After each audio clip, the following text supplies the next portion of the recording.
Right, so what does it take to get into the world of interior design? Design, of course, as Mahesh was pointing out earlier, it's a combination of, there's so much of design, there's so much of science, there's so much of creativity, there's something of everything, it seems, involved in all of this, more than just being creative, of course. Let's get started right away with those who are in this area of work. We're now joined by Sonia Mahindra, Director under One Roof Design and Hospitality Consultant Company. Also Anu Bansal, who's an interior designer, and of course our expert Mahesh Sharma of Careers 360 with us. Thanks all for joining us. Sonia, first you, for all those youngsters now, you know, who are looking at interior design as an option, and there are just so many options available, it's being offered suddenly. Wherever you sort of look, right, you really can't miss it. In your experience, what is the one thing or the two things that have changed in the last decade or so? See, interior was earlier regarded as a hobby field. There's a big change. It's now considered a professional. So we're taking it more seriously. We're taking it far more seriously, and we're also taking our kids who are going into the field of design more seriously. So it's not just, you know, like, oh, I have a young girl, she doesn't want to study any further, let her do some design till she gets married. It's a professional career. Right. So that's a big change there. The other thing also is the consumer. The consumer now wants a very well-designed space, be it a residence, be it a factory, be it a showroom, be it a farmhouse. Everybody wants professional design. There is a lot of acceptability for the profession. I see. There's also growth opportunities now. Okay. So it's no longer just a hobby store or a mom and pop shop. There are professional enterprises who are employing people, who are giving them growth. So there are careers to be made even in employment. Right. You don't have to be an entrepreneur only to be a interior designer. Right. That's an important point, Mahesh, making. It doesn't have to really be a mom-pop shop. It's opening up. There are more opportunities. It's serious employment. Yep, it is. As the nature of job changes, nature of space also changes. Right. People value their space. So people value now intangibles. You know, earlier you don't invest in design. You invest in factories. You invest in products. The intangible knowledge component which design brings in is not valued at all till about 1995, 96. Right. Now it is valued. People are willing to pay top dollar for it. Right. The software now matters much more than hardware. As your exposure globally also increases, you see what is on offer there, and you want to bring it back, yeah, and you want some of that to be reflected here too. Anu, now you're an interior designer. Right. How did you get into it, and what for you is the most challenging aspect of what you do? Okay. In my third year of course, I was taken up by Under One Roof as an intern for my summer internship. Where were you studying? I was studying in NIFT. So Anu, you studied design, you went to NIFT. Right. What about design attracted you? It's just how we, you know, do up a space, how we come up to a certain expectation of a client or a customer to put up his vision, ideas or vision, right, about that, right, area. So it's that thing that, you know, inspired me. Right. Sonia, where exactly does one start? Because I would imagine if a client were to come to you, they would have maybe at times a clear idea. And you need to get into the mind of clients. Do have an idea. They do, but you need to give them clarity. Translation is another matter altogether. Right. So I think what every designer really gets inspired and aspires for is when you see that transformation of an idea into reality. In our particular line of work, the challenge is bigger because we are transforming an idea into a reality which also has to be commercially viable. Right. Because we are designing commercial spaces which have got different end uses. So in residential design, in designs for factories, for farmhouses, there is a large area of functionality. In hospitality design, functionality is there, but aesthetics also matter to a large degree. I see. So okay, yes, right, getting the idea from the client is only the startup. Actually, that's probably the bigger challenge. Right, I would imagine. That brings me to the first question that we have from Priyanka. Go ahead, Priyanka. Just wanted to know that how much internship experience is required to get a good job in the industry. So experience, it always comes down to experience, you know, no matter what you're doing. So here too, would you say that, you know, working with, say, an expert like Sonia, before you branch out or think of branching out would be key, I would imagine? It matters a lot.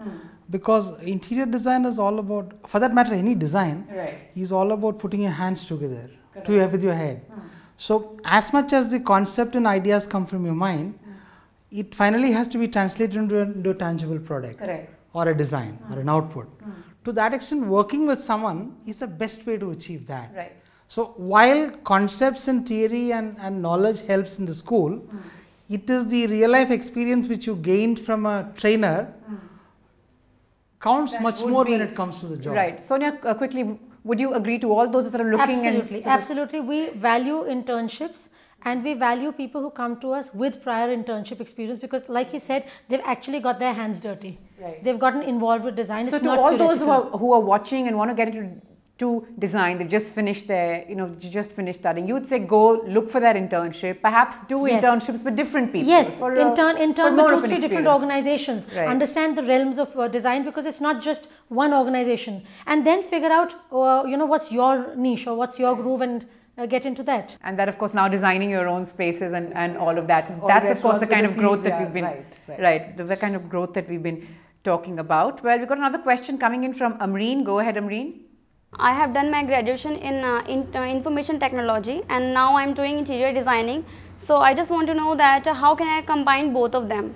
That's interesting. She's done information technology and she's doing interior design. Maybe interior design is where her heart was. I'm not sure, Amreen, but wants to do a bit of both. Is that? Yes, but probably, there is no direct connection between IT and interior. One is an enabling technology, the other is about space. So they are quite diverse. What she has to understand is where does her aptitude and skill lie. That's exactly what we're going to have to look at, Amreen. Let us know if you need more help on that. We're going to try and get that sorted out for you if you need more help. But for the moment, Amreen, that does seem to be the answer. Sonia, I have a question which I think you should take more than Mahesh actually. This is Shrishti asking, how important is Vastu for interior design and styling? I mean, new age throws up all sorts of new demands. Is Vastu something? There was a time when it was all Vastu. See, Vastu's been around. Right. Okay, there are times when it's reared its head more than others. Yes. But Vastu's been around, and Vastu, if you translate, is the science of architecture. Correct. Right. Okay. Because the correct space planning meant that the kitchen would be in some location. Your hot zone is different from your cool zone. Your washrooms are actively keeping that in mind even before somebody brings it up. Yes. And in most cases, when we get back to the team, they've already sorted it out. We might have to do a few minor adjustments here and there. Knowledge of Vastu, the base level knowledge, is helpful, right? Because it's subconsciously reflecting in your work. But is Vastu the overriding factor? I don't think so. Not anymore. We're past that stage. Right. That's, I think, good to know. I'm sure that's going to be a relief to many actually also to know that. Shefali has a question. Go ahead, Shefali. If I want to get a good job after my course, what all softwares do I require for the interior designing and styling course? Anu, I think you might be best placed to answer that. Sure. For starting an interior designing, we need to know Autodesk, which is an AutoCAD, probably known as AutoCAD.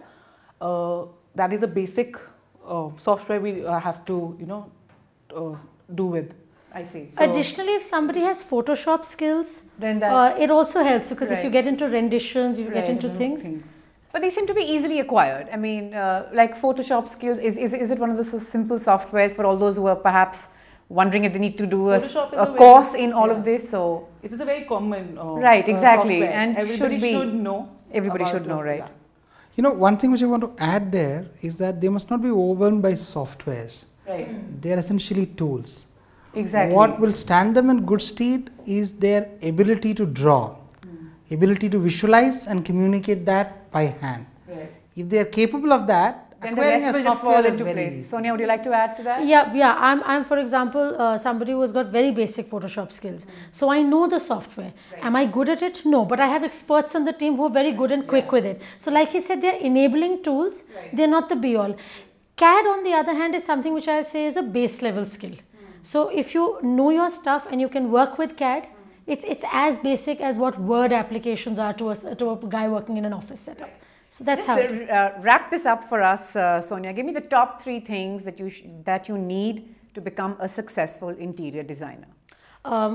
Of course, creativity. Right. You have to have creativity. The other thing is that you need to understand spaces. So you need to have a sense of proportion and balance because that's where it all boils down to.